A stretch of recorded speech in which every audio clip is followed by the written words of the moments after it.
Photoshop Chapter 3 using mask and channels, Lesson 3.1 Part 2. We're going to talk about our overlay, gradient, and pattern layer styles today. And these are simple ways to add a unique effect to a photo. So first, let me touch on the background layer situation again. You know, when you open a photo in Photoshop, it automatically opens with this background layer and a lock on it. Now, this is a limited layer because you cannot, if you notice up here, you can't change the blending mode, the opacity, or the fill of this layer because of what it is. You can, however, because you do not need this layer, you can change it to a regular layer. And in addition, if you find yourself in a situation where you need it again, you can revert back to that background layer. Simply right click and you can go layer from background to eliminate this layer and make a layer from the background, or you could duplicate the layer and maintain this background layer. For me, I'm going to go layer from background. Layer 0 is fine for the name, but I could change that name if I wish and click OK. Now, if I wanted to go back, I could just go to layer, new, background from layer, and it would switch it right back. But for me, right now, I'm going to make a layer from the background. I want to add a unique effect to this photo. And let's say I want to have a color overlay.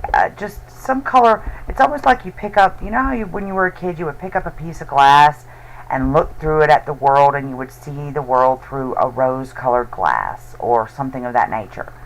You could do the same here by simply double-clicking on the thumbnail or to the right of the name of a layer and opening the Layer Style dialog box. And when I click, I could just check Color Overlay and then select it.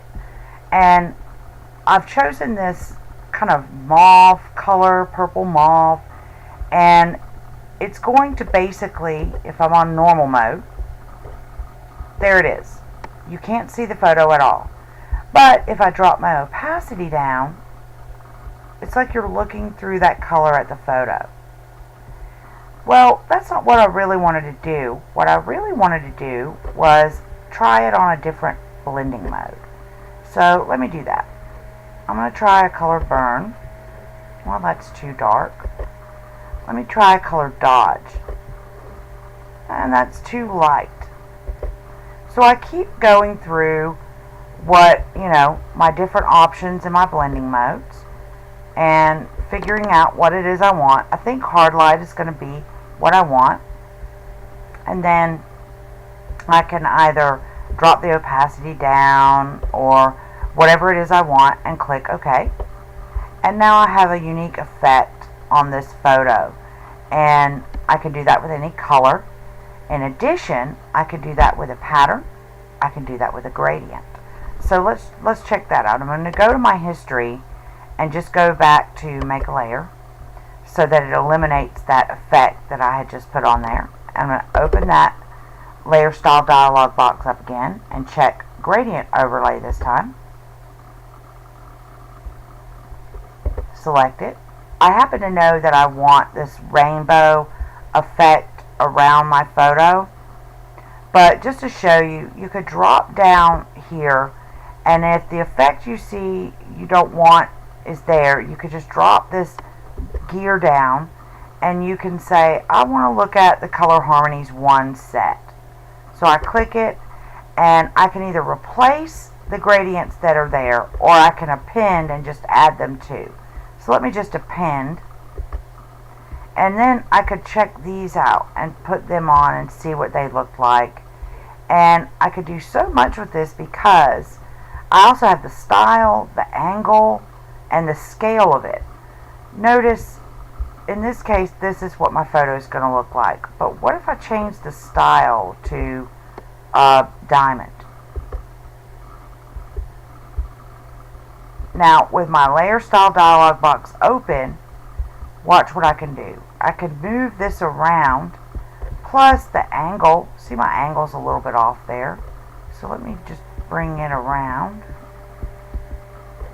Oh, now it's way off. Probably need a 90 degree. But maybe I need to scale it down a little bit too.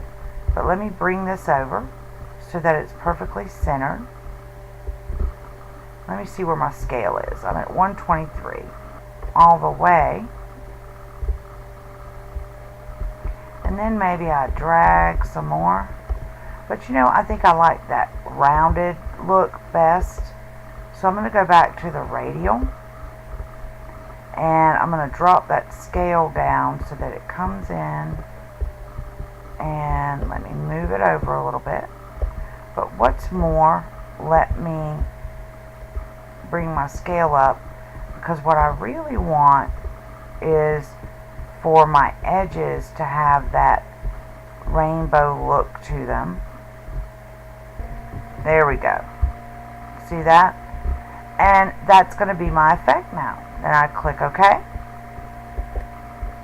And I have a unique effect on my photo. Finally, I have gradient. So I'm going to go back to my make layer to eliminate the effect I just added. Double click to open that layer style dialog box up. And I'm going to click on a gradient overlay. Oh, I'm sorry, a pattern overlay. Let me uncheck that gradient. Now, I can choose any pattern I wish. And notice I can scale the pattern down, but look at what happens with the pattern. See how it works there with the pattern? And so it's going to look a certain way depending on my scale. Plus, what am I using? Blending mode wise. What, you know, that's vivid light. What if it's just overlay? Or what if it's difference? Perhaps I want to lighten it. Perhaps I want to color dodge it. So I also have the opacity that can work with things. And anyway I go, whatever I choose, I can change my pattern doing the same way. Or I can add patterns. Say I don't like those. I'm going to choose color paper. I'm going to append this. And remember, you're on color dodge. Well, what if I went to normal? Oh, well, got to deal with that opacity. Maybe drop that down some. Maybe bring that all the way back up and just change that pattern altogether. Difference, or the mode altogether. So whatever I choose here, it offers me the ability, I'm just going to cancel that, to provide a unique effect on any photo with a gradient, a pattern, or a color.